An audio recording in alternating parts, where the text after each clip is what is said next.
Você assistirá agora uma mensagem que vai abençoar a sua vida, com o pastor Alexandre Augusto. Abra seu coração agora e receba a palavra de Deus.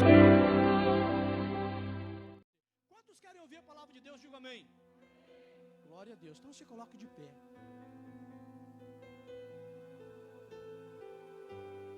Quarenta dias de milagre. Irmãos, não dá nem para falar sobre o número 40, né? Que é tanta informação. Mas eu tenho certeza que todos nós precisamos não de um, mas de vários milagres. Eu preciso de mais de um milagre. Por isso são 40 dias de milagres, no plural. E eu quero que você realmente, a partir dessa noite, realmente tome posse do que Deus vai colocar no seu coração, que já está colocando no seu coração. E um milagre é algo sobrenatural. O milagre não se explica, o milagre se vive. Amém? E eu quero falar de algo que Deus colocou nos nossos corações aqui para compartilhar com você. Eu tenho certeza que você vai realmente entender tudo que Deus vai falar aqui de uma forma muito simples e sobrenatural. Abra sua Bíblia comigo no Evangelho de João, capítulo 4.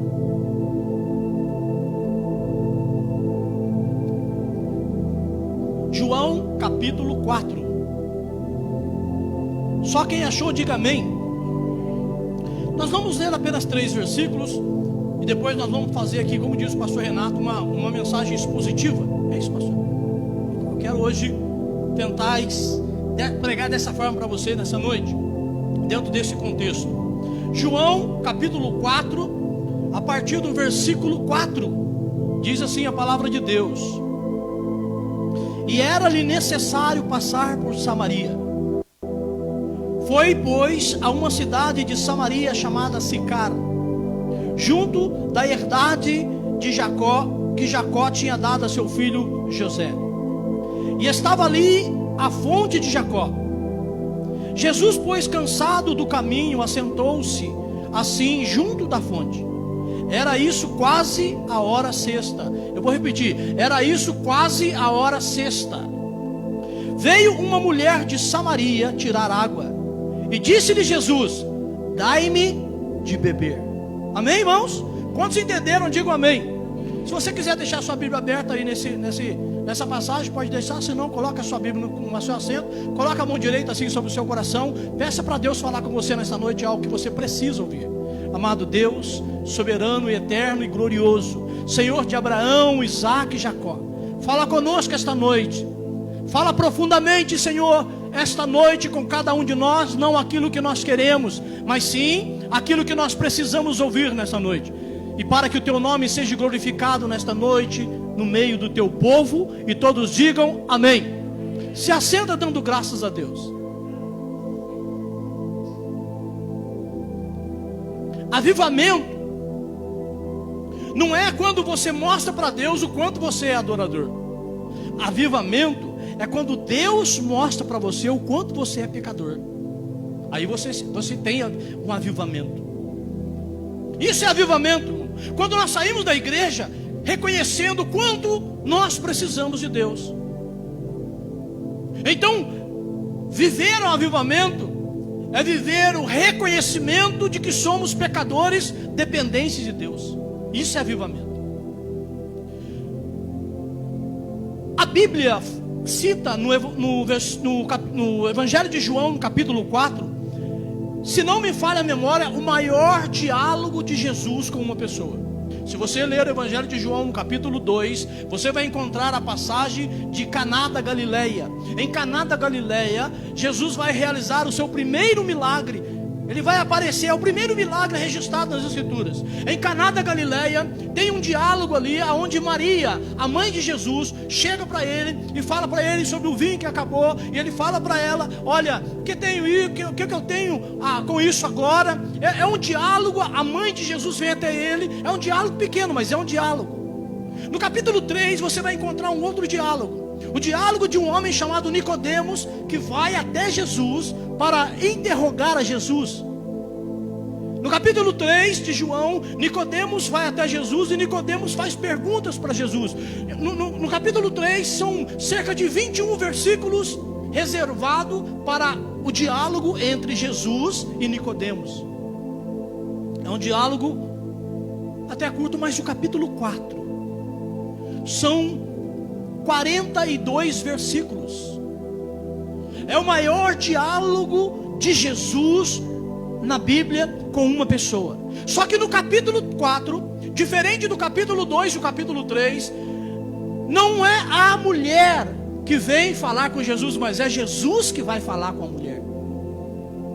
A Bíblia nos diz no capítulo 4 que era necessário. Irmãos, quem escreve o Evangelho de João é o próprio evangelista João. Nós vamos chegar nisso aqui. Jesus é necessário, João escreve, era necessário passar por Samaria.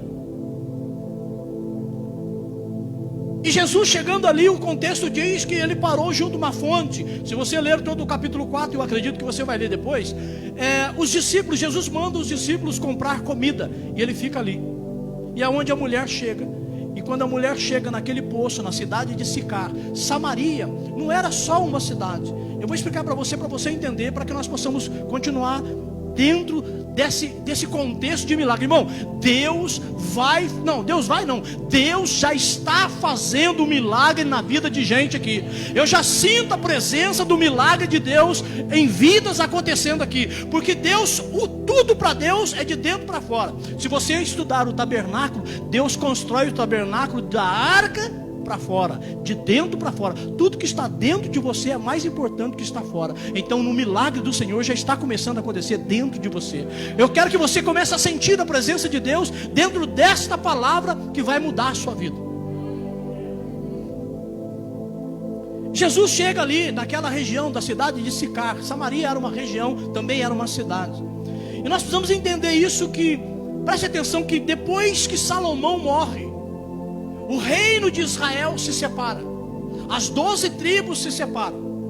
10 tribos vão compor o reino do norte, que vão se instalar na região da cidade de Samaria. O nome hebraico é Samaria. Eles se instalam lá 10 tribos, e 2 tribos vão para o sul, ficam em Jerusalém. Então agora nós temos o reino do norte e o reino do sul. O reino do norte tem a capital do reino do norte, a cidade de Samaria ou Samaria. E o reino do sul, a capital do reino do sul é Jerusalém, chamado reino de Judá. Reino do norte, reino de Israel. Reino do sul, reino de Judá. Quando Salomão morre, há esta divisão. O reino do norte, as 10 tribos que vão para Samaria, constrói um templo em Samaria. Eles dizem agora que o templo que se deve adorar não é mais o templo de Jerusalém, mas é o templo que eles construíram no Monte Gerizim. Isso cria uma divergência entre o reino do sul e o reino do norte. 200 anos se passaram. 19 reis passaram pelo trono de Israel, reino do norte. E depois de 200 anos, o livro de 2 Reis vai falar sobre isso. Depois de 200 anos, uma nação maligna, os assírios, se levantaram e dominaram e levaram todo ou quase todo o povo do reino do norte cativo. É aqui que se tem a história do sumiço das 10 tribos.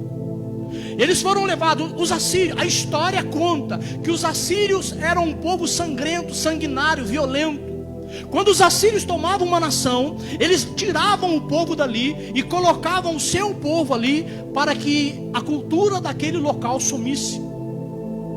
Então os assírios levam o povo do reino do norte e colocam ali os seus pessoas do seu reino, do seu povo, os assírios. O que aconteceu? Aconteceu que aqueles judeus, ou aqueles israelitas, aqueles hebreus que ficaram ali, se casaram. E você vai ver isso no livro de Esdras. Quando Esdras vai para Jerusalém, o povo vai se vir a ele. Então ele fala assim: separem-se, mandem embora as mulheres e os filhos e voltem para o Senhor. Deus nunca aprovou o jugo desigual. Está aí no livro de Deuteronômio. Deus diz a Moisés: Moisés, diga para o povo que quando eles entrarem na terra de Canaã, eles não se unam, os seus filhos, não se dê os seus filhos às mulheres de lá, e nem tomem mulheres de lá para os seus filhos. Esse era o povo de Samaria. Um povo que Israel, olha só, existe um relato de Flávio Joséfo, um historiador judeu. Ele escreve nos seus contos que por volta do ano 19 depois de Cristo, um grupo de samaritanos entraram no templo de Jerusalém e jogaram sobre o altar do templo ossos humanos. Isso causou mais a revolta ainda, mais dissensão entre o povo de Samaria com o povo de Judá. Eles jogaram ossos ali. Olha, Joséfo diz que chegou ao ponto de os judeus orarem, fazer nas suas orações, amaldiçoar os samaritanos. E você pode ver na Bíblia e em outras passagens, também no Evangelho de João, quando Jesus fala muito do samaritano. Jesus usa o samaritano para mostrar que não existe, para Deus, não existe dissensão de pessoas. Nós vemos isso na história de Jesus, na parábola do bom samaritano. O pastor citou aqui sobre o samaritano que voltou para agradecer a Jesus. Dentre aqueles 10 leprosos, esse que voltou era samaritano. Então o samaritano tem uma presença no contexto bíblico. E é isso que eu quero que você aprenda nessa noite. Que Jesus vai naquele lugar, que Jesus vai naquela região, que Jesus vai naquela cidade, Sicar, e ali ele tem um encontro com uma mulher. Agora veja bem, o nome Samaria vem do verbo chamar. Preste atenção nisso. O que significa o verbo chamar? Chamar significa guardar, proteger, cuidar, dar a vida por. A primeira vez que esse verbo aparece na Bíblia está registrado no livro de Gênesis, quando diz assim: e Deus, após haver criado o Gan Eden, o jardim do Éden, ele coloca ali o homem que ele formou para guardar o jardim. A função de Adão no jardim era chamar, era proteger, guardar, cuidar do jardim. Olha só a raiz do nome da cidade de Samaria. Samaria tinha em si própria a missão de guardar a palavra de Deus. Tudo bem, você já entendeu? Agora vem Jesus, se assenta ali naquele poço, diz para os discípulos: vão comprar comida, e eles vão, e Jesus fica ali. Mas outra coisa é necessária saber. É por isso, irmão, que a escola de sabedoria vai ser uma bênção na sua vida. Dentro da cultura judaica, dentro da cultura bíblica, todo rabino, era costume, era hábito, era uma cultura daqueles dias. Todo rabino, para se firmar credibilidade na sociedade, ele tinha que ter entre o seu grupo de discípulos 3 funções específicas. Primeira, tesoureiro. Quem que era o tesoureiro de Jesus? Judas. Está na Bíblia. Judas era o tesoureiro de Jesus. Todo rabino tinha que ter um tesoureiro. João capítulo 13 fala que Judas era aquele que carregava a bolsa. Quando Jesus, no capítulo 12, está na casa de Maria, e ela joga aquele perfume nos pés de Jesus, o que Judas fala? Que é isso? Que desperdício. Ela deveria ter vendido isso e dado dinheiro aos pobres. E a Bíblia diz: porque era ele que cuidava do dinheiro. Judas era o tesoureiro do grupo. Outra pessoa que dentro da cultura bíblica era costume que um rabino tivesse no seu grupo era um segurança. Jesus tinha um segurança? Tinha, Pedro. No Getsemane, quem que tira a espada e corta a orelha de mal? Aquele que fazia a segurança. Pedro era o segurança do grupo, mas tinha uma outra função específica que era obrigatória dentro da cultura, o rabino ter junto consigo um escriba.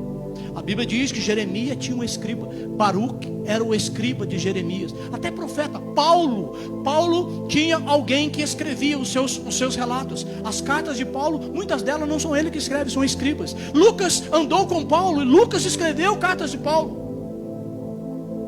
Então agora Jesus tinha um guarda, um segurança que era Pedro, que levava a espada. Jesus tinha um tesoureiro que era Judas, que levava a bolsa. E Jesus tinha um escriba. Quem era esse escriba? A Bíblia diz que ele estava do lado de Jesus todo o tempo. O escriba não poderia sair do lado do rabino. Então, veja, eu estou tentando construir aqui o cenário para você entender o milagre que Deus vai fazer na sua vida, meu irmão. Preste atenção nisso. É tremendo o que Deus vai fazer na vida daqueles que crerem. A Bíblia diz que na Santa Ceia, Jesus está rabino, ele vai ministrar a ceia.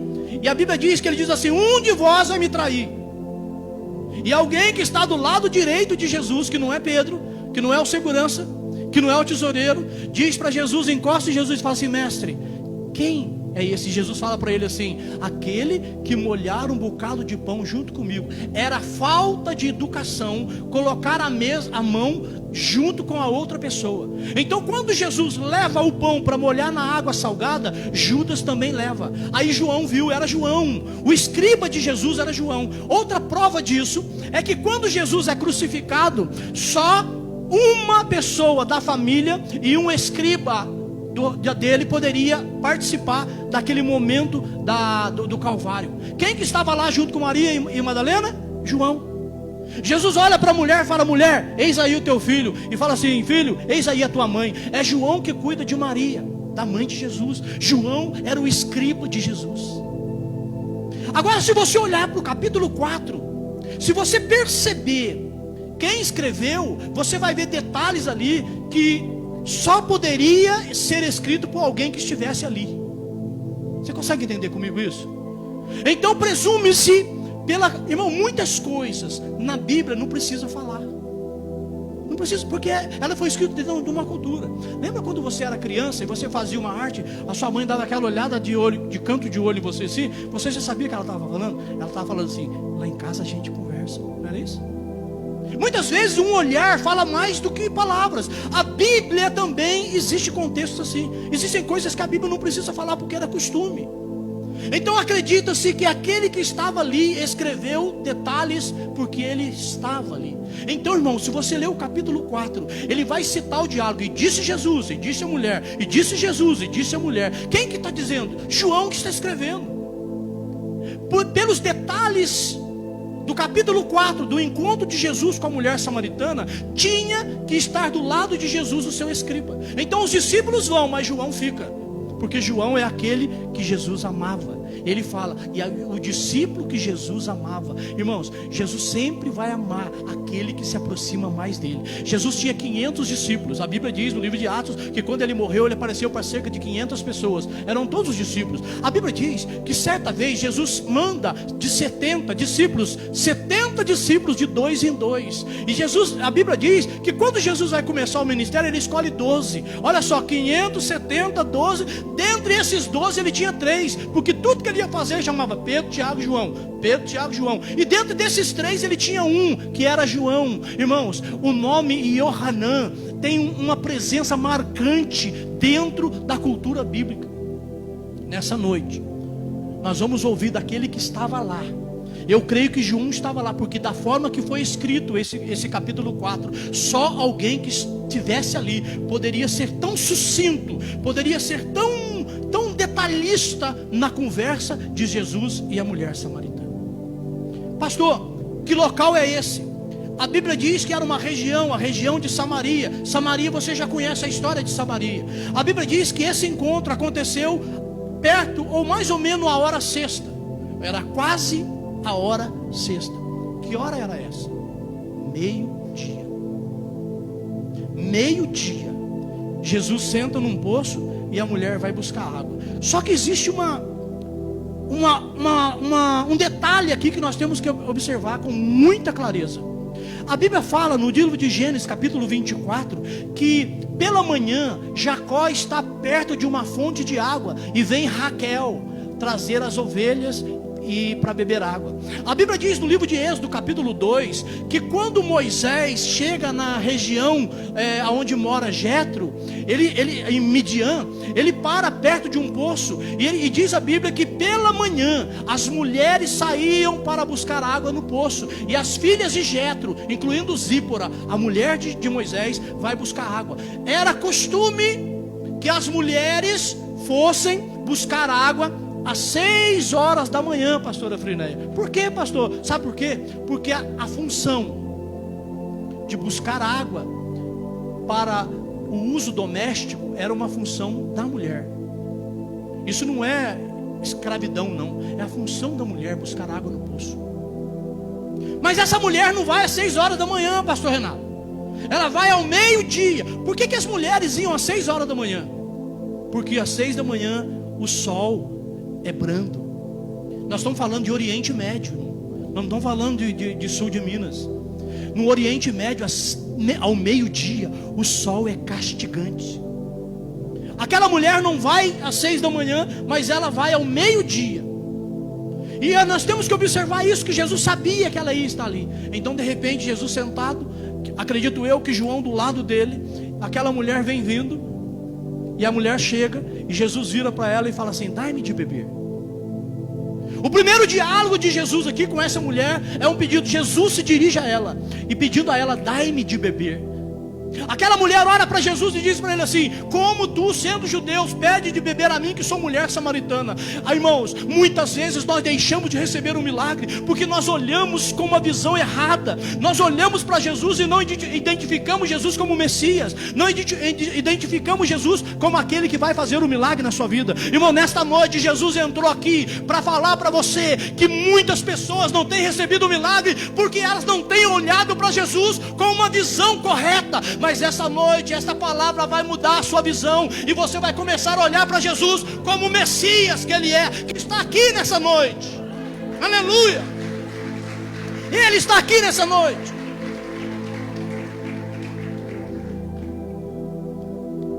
A palavra dessa mulher é hostil, porque ela vai logo na divergência. Ela identifica Jesus. De que forma? Eu fiquei pensando nisso. Pastor. Eu falei pensando assim, vestimenta, não é, irmãos, porque Jesus não se vestia naqueles dias diferente do samaritano. Não é a vestimenta, o cabelo, não é. Eu acredito que foi nas palavras de Jesus. Possa ser que antes de pedir água, ao que ela chegou, Jesus tenha falado para ela assim: Shalom Adonai. E ela não respondeu. Possa ser. Mas ela identifica Jesus de alguma forma, que não é pelas suas vestimentas, não é pela sua aparência, mas ela identifica Jesus e diz: tu és judeu, e samaritano não se dá com judeu. Irmãos, quantas pessoas perderam a sua bênção porque já não se dão mais com Jesus? Quantas pessoas não têm intimidade com Jesus, não têm tempo para Jesus, mas quando oram de qualquer jeito. A hora que deita na cama, irmão, você come deitado? Não, você come sentado. E para orar, por que você ora deitado? Irmãos, com Deus tem a maneira certa. Aquela mulher disse para ele: como tu, sendo judeus, pede para mim água, que sou mulher samaritana. Um coração cheio de amargura. Ela vai ao meio-dia porque ela não andava com as mulheres. Ela não andava com as mulheres de Sicar. Por isso ela vai sozinha. Irmãos, chegou o momento de você parar de andar sozinho. Nessa noite, você e Jesus é maioria. Nessa noite você vai começar a andar com Jesus. Você não vai começar a olhar para os seus lados, você não vai começar a olhar para pessoas, você não vai se preocupar com aqueles que estão do seu lado, mas você vai ter certeza que Jesus está contigo. O versículo 10, Jesus responde para ela e disse: se tu conhecesses o dom de Deus, e quem é que te diz, dá-me de beber, tu me pedirias, e Ele te daria água viva. E disse-lhe a mulher: Senhor, tu não tens como tirar a água do poço, e é fundo. Onde, pois, tem água viva? Tu és maior do que Jacó, nosso pai, que nos deu esse poço. Irmãos, a palavra daquela mulher para Jesus ainda é hostil. Jesus olha para ela, olha como Jesus está controlando o diálogo, olha como Jesus conduz o diálogo. Ele diz para ela assim: deixa eu te falar uma coisa, moça, se você soubesse quem está te pedindo, você me pediria, e eu te daria água viva. Aí ela fala para ele assim: como o senhor pode falar um negócio desse? O senhor não tem nem corda, não tem balde para tirar água do poço. E outra coisa, o poço é fundo. Irmãos, muitas vezes nós limitamos Jesus, nós perdemos a nossa bênção, porque muitas vezes fazemos o que o pastor falou aqui: é caro, é impossível, é longe, é difícil. Nós colocamos impossibilidade para Jesus. Essa é a noite de você começar a viver o seu milagre. Tira todas as impossibilidades da sua frente, porque Jesus é o Deus do impossível, e o Deus do impossível vai fazer o impossível. Olha a resposta dela. Parece que ela zomba de Jesus, não parece? O senhor não tem como tirar. Como o senhor está dizendo que vai me dar água viva? Mas Jesus nunca desiste de um coração amargurado. Jesus nunca desiste de uma pessoa que sofreu uma decepção na vida. Jesus nunca desiste de alguém que carrega a culpa. Eu fui culpado, Senhor, me perdoa. Para com isso, meu irmão, sabe por quê? Porque Jesus te ama, e Jesus te colocou aqui para dizer para você nesta noite: a sua culpa eu levei sobre mim na cruz do Calvário. Não se culpe por algo que você não entende, mas deixe que eu realizo as coisas do meu jeito. Ele ainda é Jesus, Ele sempre será Jesus, e Ele sempre vai resolver as coisas do jeito dele. Sabe por quê, meu irmão? Porque um dia você consagrou a vida a Ele, e consagrar é dar. E se você consagrou, você deu, então é dele. A vida sua pertence a Ele. Então deixa que Jesus vai cuidar. Jesus nunca desiste de você. Pare de se culpar. O que eu acho interessante aqui é Jesus dizer para ela: tu me pedirias e eu te daria água viva. Irmãos, deixa eu falar para você no conceito. Eu tenho 2 pontos centrais nessa história. Uma é essa aqui, água viva. Jesus oferece para ela água viva. Escuta o que está escrito em Levítico capítulo 14, a partir do versículo 2. Está escrito assim: esta será a lei do leproso. Olha para mim. Livro de Levítico é o livro das leis de Deus. Por isso é chamado de Levítico, uma palavra grega. Aqui você vai encontrar no livro de Levítico as leis do Senhor. O livro de Deuteronômio é um compêndio. Deuteronômio é como se fosse um resumo de Gênesis, Êxodo, Levítico e Números. Então nós temos aqui o livro de Levítico. Olha só, capítulo 14, a partir do versículo 2. Esta será a lei do leproso no dia da sua purificação. Quando o pastor começou a falar aqui do leproso, e depois eu sabia que ele ia falar que o leproso era samaritano, Deus falou para mim: aí a palavra que eu te dei é essa mesmo que você tinha que pregar. Irmãos, é tão gostoso quando nós vemos Deus falar. É tão gostoso quando nós entramos na igreja e algo está pesando no nosso coração, e de repente você está sentado ali, você não falou com ninguém, você não contou para ninguém, você não disse para mim qual é o milagre que você quer, mas Jesus sabe. Olha só, esta será a lei do leproso no dia da sua purificação. Será levado ao sacerdote, ao leproso. Olha o que, presta atenção no que o pastor falou aqui. E será levado ao sacerdote. Olha o versículo 3. E o sacerdote sairá fora do arraial, e o sacerdote, examinando, eis que se a praga da lepra do leproso for sarada, então o sacerdote ordenará que por aquele que se houver de purificar, se tomem 2 aves limpas, e pau de cedro e carmesim em sopo, e mandará também o sacerdote que se degole uma ave num vaso de barro sobre águas vivas. Olha a ordem de Deus. O sacerdote olhou, falou: rapaz, você foi curado mesmo. Porque em alguns casos acontecia a cura. Talvez porque não fosse lepra, ou talvez porque o corpo reagiu, ou talvez porque ele fez alguma coisa. Em alguns casos acontecia a cura. E o sacerdote falou: você está curado. Agora é o seguinte: traz 2 aves limpas, kasher é pura. Traz 2 aves limpas, ou pomba, ou rolinha. E ele pegava aquela ave num vaso de barro com águas vivas. Irmãos, água viva não é aquele animal marinho não que queima, não é isso. Aquela água estava ali, matava o animal em cima daquela água, e depois com ensopo jogava a água no leproso, que era leproso. Então nós vamos entender isso. Olha o que a Bíblia fala no capítulo 14, do 1 ao 32, sobre a purificação do leproso. A Bíblia vai falar no capítulo 15, do 1 ao 33, sobre a purificação da mulher impura com fluxo de sangue, menstruação, e do homem também que tivesse fluxo de sangue. Do capítulo 15, do 1 ao 33, nós vamos ler sobre a purificação, e tem água viva. A Bíblia fala no livro de Jeremias, no capítulo 2, versículo 13, que Jeremias está advertindo o povo. E Jeremias fala assim: e vós deixaste a Deus, e deixaste ao Senhor, que é fonte de água viva. Jeremias chama a Deus de fonte de água viva. A primeira coisa, escuta o que eu falo aqui. A primeira coisa que vai acontecer nesses 40 dias de milagre começa hoje. A primeira coisa que já está acontecendo nesses 40 dias de milagre começa hoje. Deus está liberando um manancial de água viva. Não, você não entendeu, eu vou falar de novo. Deus está liberando sobre a igreja do Evangelho Quadrangular um manancial de água viva. Quem crê, levanta a mão e dá uma salva de palmas para Jesus, porque a água viva vai jorrar dentro de você. Oh! Pastor, o que é água viva?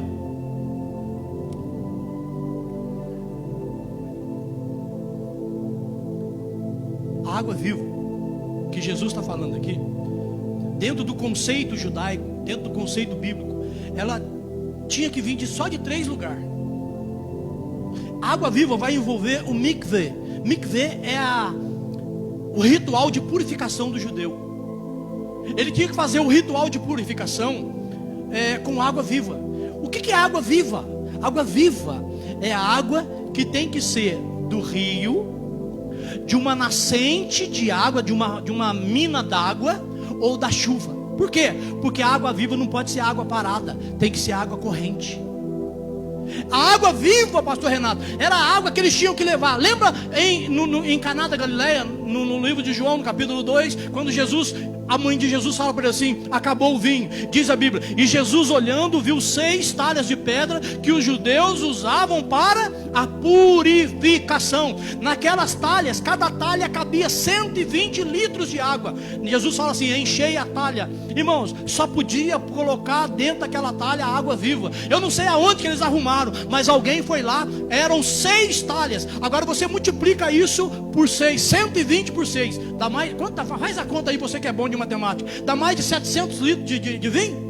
Jesus deu no casamento de Caná da Galileia mais de 700 litros de vinho do melhor da qualidade. Jesus nessa noite está liberando para você um milagre da melhor qualidade. Jesus olha e fala assim: aquelas talhas é da purificação dos judeus. Jesus fala: enche de água, mas não podia ser qualquer água, tinha que ser água viva. Eu não sei aonde eles foram, irmão, eu não sei de onde vai vir, eu não sei que jeito vai acontecer, mas eu sei que vai acontecer um milagre na minha vida, vai acontecer um milagre na sua vida. Eu não sei quando, eu não sei que jeito, mas eu sei que vai acontecer um milagre sobrenatural na vida dessa igreja. O mikveh.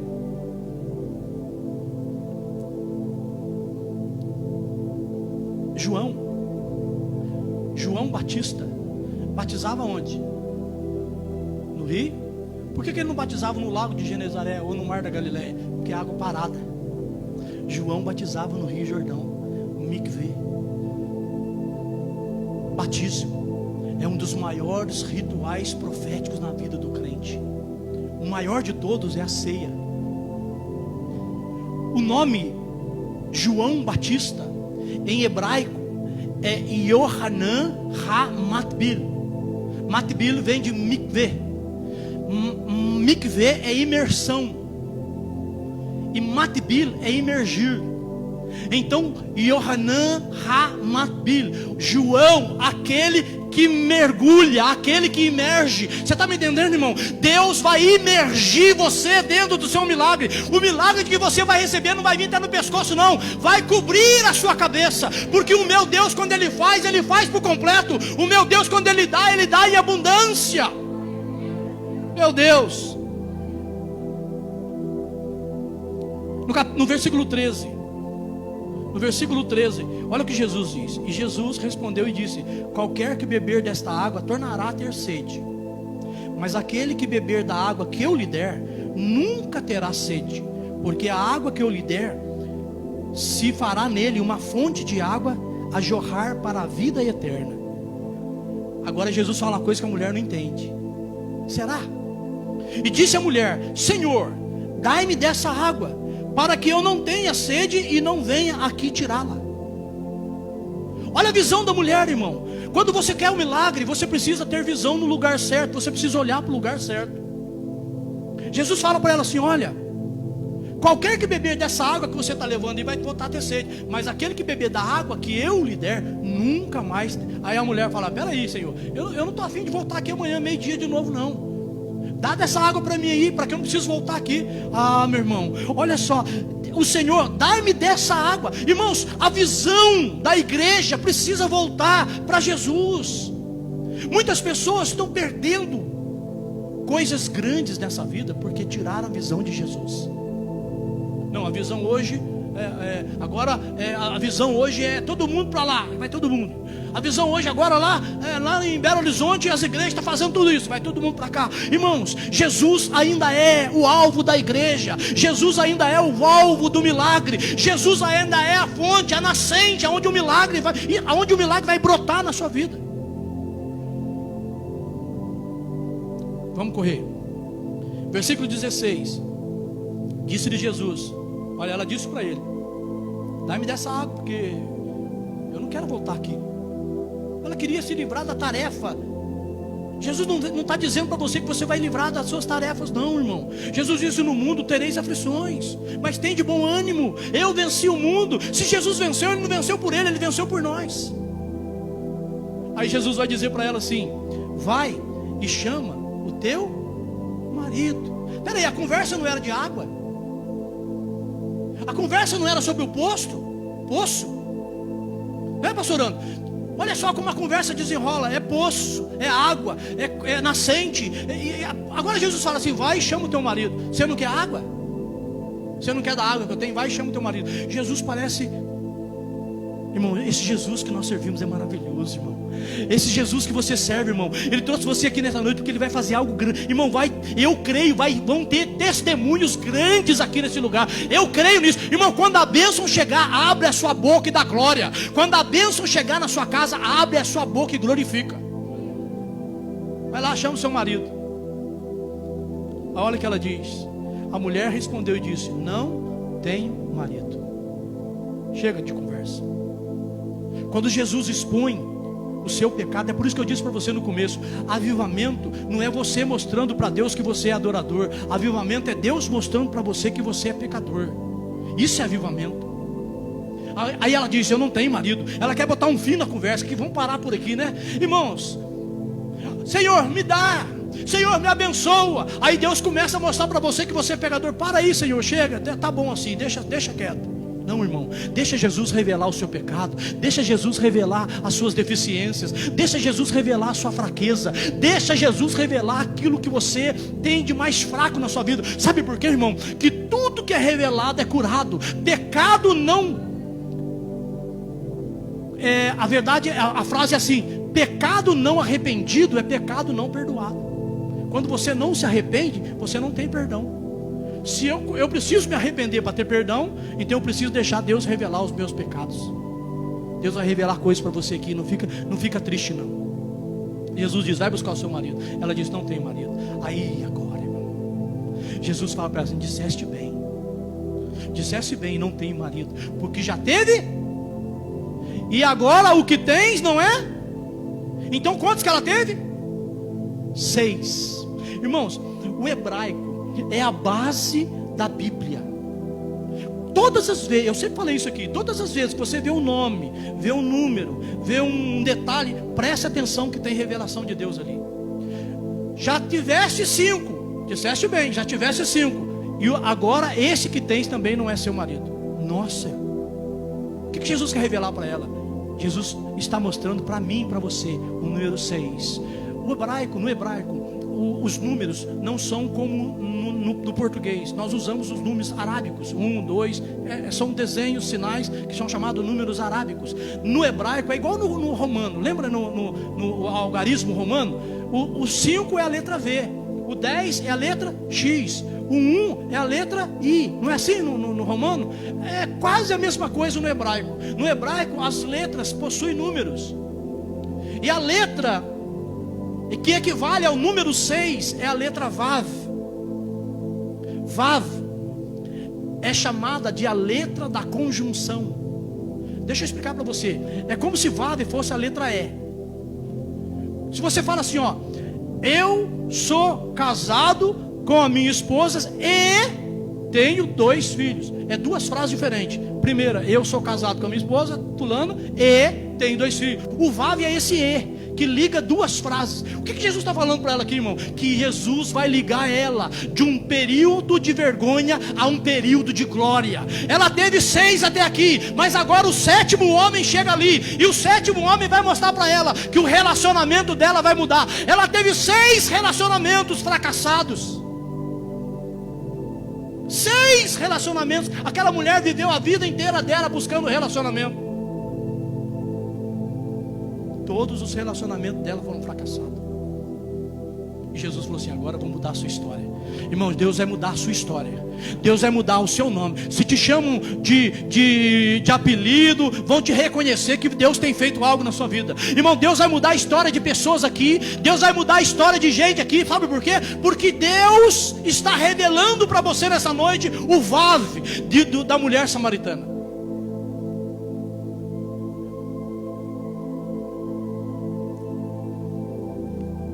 Aquela mulher viveu 6 relacionamentos fracassados.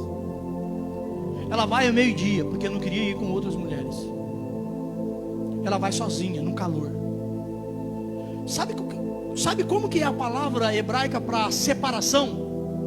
Quando um casal se separa, quando um sócio se separa, a palavra hebraica para separação é megurash. Megurash significa ser expulso. Você está entendendo o que essa mulher passou na vida, irmão? Quantas vezes, dentro de uma cultura, ela foi expulsa? Aquela mulher, essa mulher que Jesus encontrou com Jesus, era uma mulher desprezada pela sociedade.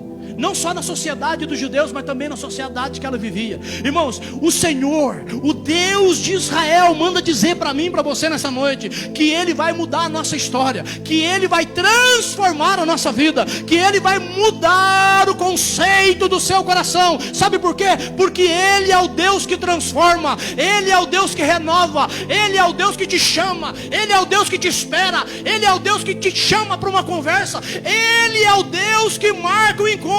E nessa noite Jesus marcou um encontro com você, para você participar dos 40 dias de milagres, porque o que Deus vai fazer é coisa grande. Aleluia! Crê, meu irmão, crê.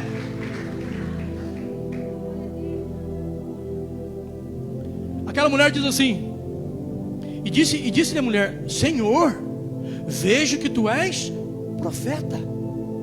A visão dela mudou por Jesus. Ela via um judeu, agora ela vê um profeta. Irmão, quando você entrou aqui, você entrou até com o seu coração entristecido, mas você vai sair daqui com o seu coração alegre, porque o profeta, que é a palavra de Deus, vai mudar a sua história. Crê nisso. Ei, Senhor, vejo que tu és profeta. Foi ela que disse. Aí ela vai mudar a conversa. Jesus mudou da água para o marido. Agora ela vai mudar do marido para a adoração. Irmãos, o relacionamento com Jesus, ele é níveis. Toda vez que você relaciona com Jesus, você sobe um nível, você sobe um degrau. E quando você chega nesse degrau, se você não fizer nada, você para ali, você fica estagnado. Mas quando você relaciona mais, você sobe. Olha só, essa mulher está subindo de nível no relacionamento com Jesus. Os 6 relacionamentos que ela vivia não serviram de nada na vida dela. Tudo que você viveu até hoje só serviu para fracasso na sua vida. Tudo que você passou até hoje só serviu para amargura na sua vida. Mas a partir de hoje, o Senhor quer mudar essa história, para que você saia daqui vivendo um relacionamento com Jesus. Nossos pais, olha como é que ela vai mudar a história. Nossos pais adoravam nesse monte, o Monte Gerizim. porque ali havia um templo. Pasme você, eu descobri isso essa semana. Ainda hoje existem samaritanos lá na região de Samaria que ainda sacrificam no monte de Gerizim. Irmãos, ainda hoje existem samaritanos que residem na região do Gerizim e sacrificam, fazem sacrifícios no monte de Gerizim. Mas vamos voltar para cá. Essa mulher disse para ele assim: Senhor, os nossos pais adoravam aqui nesse monte, e vocês adoram lá em Jerusalém. Aí Jesus fala para ela assim: deixa eu te falar uma coisa, o relacionamento está subindo. Deixa eu te falar uma coisa, olha, não é aqui nem lá, não é nem aqui nem lá. Vocês samaritanos adoram o que não conhecem, mas nós judeus adoramos o que conhecemos, porque a salvação vem dos judeus. O que Jesus está falando para ela, meu irmão? Jesus está dizendo para ela: olha, não adianta, não é lugar, a adoração é Deus, é a pessoa. Você não pode adorar em qualquer lugar, mas você tem que adorar a Deus. Jesus está dizendo para ela: olha, não é aqui nem Jerusalém, mas vai chegar a hora que o Pai procurará e encontrará verdadeiros adoradores, que o adorem em espírito e em verdade. Estes são os que o Pai procura. Irmão, onde estão os adoradores que vão adorar a Deus em espírito e em verdade? Levanta a sua mão, faz barulho, diz alguma coisa, dá glória a Deus, porque Deus vai mudar a minha história. Oh, meu Senhor, ora vem em que o Pai encontrará. O que é adoração em espírito? Verdadeiros adoradores, que Jesus está dizendo aqui. Você notou que a conversa de Jesus com ela é sobre amor? Jesus estava, adoração é o ápice do amor. No hebraico só existe uma palavra para amor: ahav. No grego você vai encontrar o amor elos, o amor filos, o amor ágape, o amor eros, né? Não é isso? No grego você vai encontrar vários tipos, mas no hebraico não, irmão. Amor é amor. Irmão, aquele que ama Jesus não pode mudar. A sua atitude é de quem ama. Se você ama Jesus, você serve a Jesus. Se você ama Jesus, você adora Jesus. Não importa onde você esteja, se é no quintal da sua casa, se é lá no meio do seu trabalho. Quem ama Jesus declara: Senhor, eu te amo. Jesus está dizendo para ela: vai chegar a hora em que o Pai vai procurar aqueles que o amem de verdade. Escuta isso. Versículo 25. A mulher disse: eu sei que o Messias, que se chama Cristo, vem, e quando ele vier nos anunciará tudo. Olha, irmãos, ele era judeu, ela promoveu ele a profeta por causa das revelações de Jesus, mas até então ele não era o Cristo para ela. Ela diz assim: irmãos, nós precisamos entender, porque tem muitas pessoas que estão colocando Jesus no lugar onde não é dele. Quando Deus pede Isaac a Abraão, Deus estava dizendo a Abraão: se você for capaz de dar o seu filho para mim, eu também vou ser capaz de dar o meu filho para vocês. Por quê? Deus fala a Abraão, porque Isaac tinha tomado um lugar no coração de Abraão de muito amor, e Deus olhou aquilo e falou: peraí, olha só, Deus vai falar assim: Abraão, dai-me o teu único filho, Isaac. Mas Abraão tinha dois. Sabe por que Deus fala único filho? Porque até o capítulo 37 Abraão era Abrão, aí depois Deus promove ele a Abraão. E quando Deus promove alguém a Abraão, Deus fala para ele: agora ele vai ter um filho. E Ismael nasceu quando ele era Abrão. Deus olha para você, meu irmão, no nível que você está. Viu? Deus olha para você no nível que você está. Deus nunca vai olhar o nível que você não está. Ei, a mulher disse: Senhor, eu sei que virá o Messias, e quando ele vier, ele vai nos falar tudo que nós precisamos saber. Irmãos, olha o que Jesus vai falar para ela no versículo 26. E disse Jesus: eu sou o Messias que falo contigo. A primeira vez que Jesus se identifica como Messias foi para a mulher samaritana, não foi para uma mulher judia, foi para uma mulher desprezada, uma mulher humilhada, uma mulher sem relacionamento, uma mulher que andava no meio-dia. Andar no meio-dia é a mesma coisa de andar na escuridão para ninguém ver. Quando Jesus revela, ele se revela. A primeira vez que Jesus revela como Messias, ele se revela para a mulher samaritana. Nessa noite Deus começa a se revelar para muita gente aqui que tem andado humilhado lá na sua casa, na sua família, porque lá na sua casa todo mundo te chama de crentinho, todo mundo te acha que você é crente, não merece credibilidade. Lá no seu trabalho as pessoas te desprezam, acham que você por ser crente não merece credibilidade. Mas deixa eu falar uma coisa para você: eles vão ter que ver Deus na sua vida.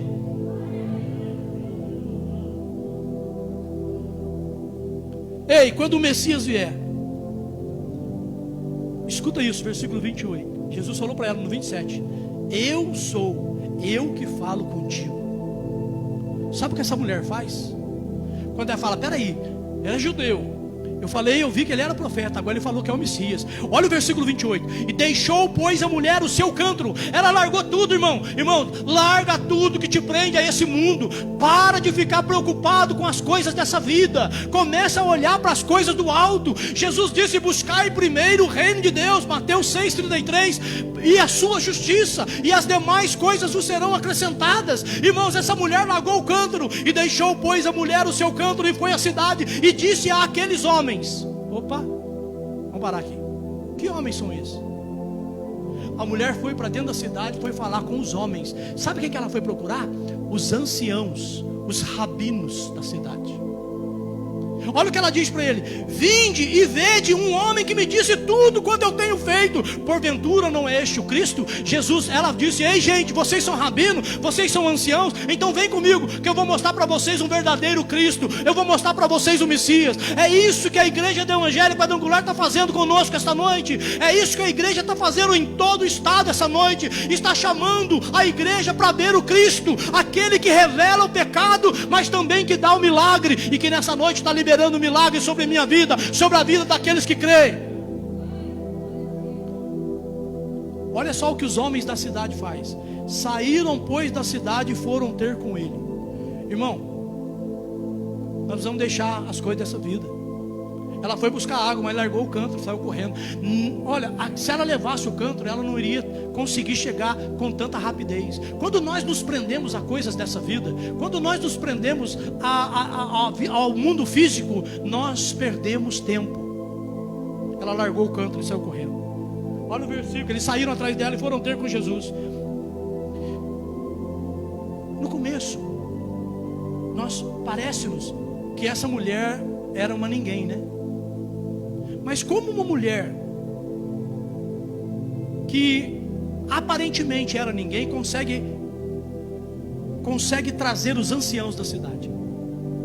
Olha o versículo. Essa mulher tinha muita credibilidade. Primeiro, que ela conhece o Messias. Primeiro, que ela sabe sobre que no Monte Gerizim era que se adorava. Essa mulher não tinha acesso às sinagogas. No contexto bíblico, mulher não tinha acesso à sinagoga, mas ela podia aprender com alguém. Essa mulher teve um grande mestre que ensinou para ela tudo que ela precisava saber sobre a adoração e sobre o Messias. Porque ela diz: quando o Messias vier, ele vai nos revelar tudo que nós precisamos saber. Agora ela vai e chama os anciãos da cidade. Todo mundo vai atrás dela, acreditaram na palavra dela. Irmão, a sua palavra tem credibilidade na sua família? A sua palavra tem credibilidade lá no seu trabalho? A sua palavra tem credibilidade lá na sua escola? Quando você fala, as pessoas acreditam? Essa mulher tinha credibilidade, mesmo sendo 6 relacionamentos fracassados. Mas quando ela encontrou com o 7º homem, a vida dela começou a mudar. Olha só, versículo 39. E muitos dos samaritanos, agora não é só os anciãos, e muitos dos samaritanos daquela cidade creram nele pela palavra da mulher. Irmãos, as pessoas vão começar a crer em Jesus quando você mostrar para elas que Ele fez coisas grandes na sua vida. Eles creram em Jesus por causa da palavra da mulher. E disseram tudo que Jesus disse para ela, tudo quando ela tinha feito, né? Versículo 40. Indo, pois, ter com ele os samaritanos, rogaram-lhe que ficasse com eles. E ficou ali 2 dias. Estou partindo para o encerramento. E diz a Bíblia no versículo 41: e muito mais creram nele por causa da sua palavra. Olha que um encontro com uma mulher que dentro de um contexto parece ser desprezada, fez com aquela cidade. Olha o que eu e você podemos fazer com a cidade de Itajubá, quando nós começarmos a andar na rua e as pessoas começarem a ver Cristo, o Messias em nós. Versículo 42 para nós encerrarmos. E diziam a mulher, eu quero chamar o louvor aqui, rapidão. E diziam à mulher, versículo 42, preste atenção em mim aqui. E diziam à mulher, diziam para ela, irmão. Diziam para a mulher, já não é pelo que disseste que nós cremos, porque nós mesmos o temos ouvido, e sabemos que este verdadeiramente é o Cristo. Olha só o que a multidão da cidade disse para ela. Já não é pelo que ela disse que nós cremos, agora nós cremos porque nós ouvimos ele. Irmão, as pessoas vão crer, mas você também vai ver o que Deus vai fazer na sua vida. Eu acredito que essa mulher tinha um ministério. Todas as vezes que você vê uma mulher na Bíblia, coloca a igreja no lugar dela. Todas as vezes que você vê uma mulher na Bíblia, coloca a igreja no lugar dela. Você vai ver que encaixa direitinho. Essa mulher tinha um ministério. Um ministério de pregar o Evangelho. E ela parou, porque sofreu decepções no relacionamento. Essa mulher tinha um chamado de pregar boas novas. E ela parou por causa dos fracassos que ela teve na vida. Mas aí ela tem um encontro que mudou a história dela. Um Vav se posicionou na vida dela. E ela largou o cântaro e foi avisar a cidade. E toda a cidade creu. E Jesus entrou ali e ficou 2 dias numa região onde o judeu nem passava. Era necessário que passassem por Samaria. Deixa eu falar uma coisa para você. É necessário que nessa noite o milagre de Deus passe por entre as nossas vidas. Se coloque de pé. Fecha os teus olhos. Fecha os teus olhos, curva a sua cabeça.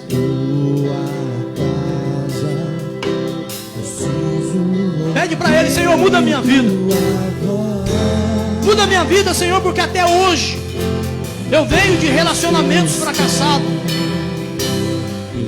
Eu venho de fracasso, Senhor, que tem mudado a minha história. Fecha os teus olhos, irmão.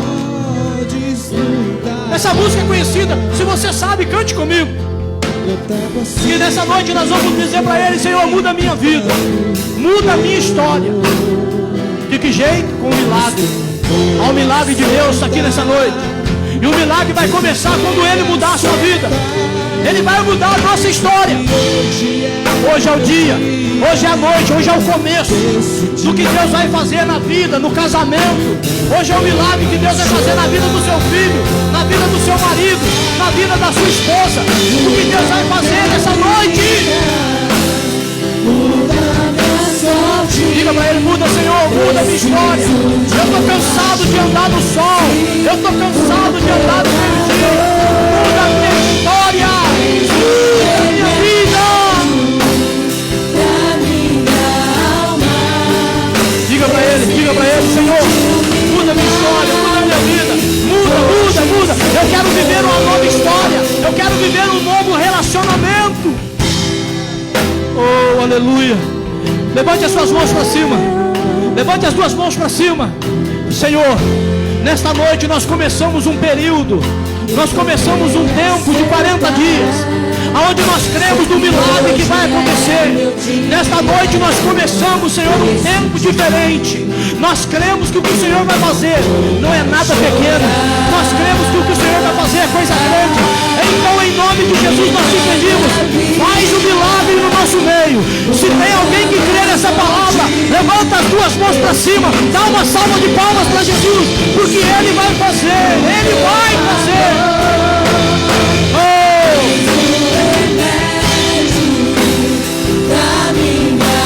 Aleluia, amém? Amém?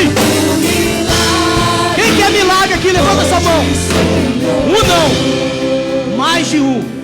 Então acredite, irmão, que para começar um milagre na sua vida, Ele precisa mudar a sua história. Hoje Deus colocou um vaso. Hoje Deus colocou o número 6, um E. Eu era assim, e a partir do milagre eu mudei a minha vida, amém? Só quem crê, dá mais uma salva de palmas para Jesus.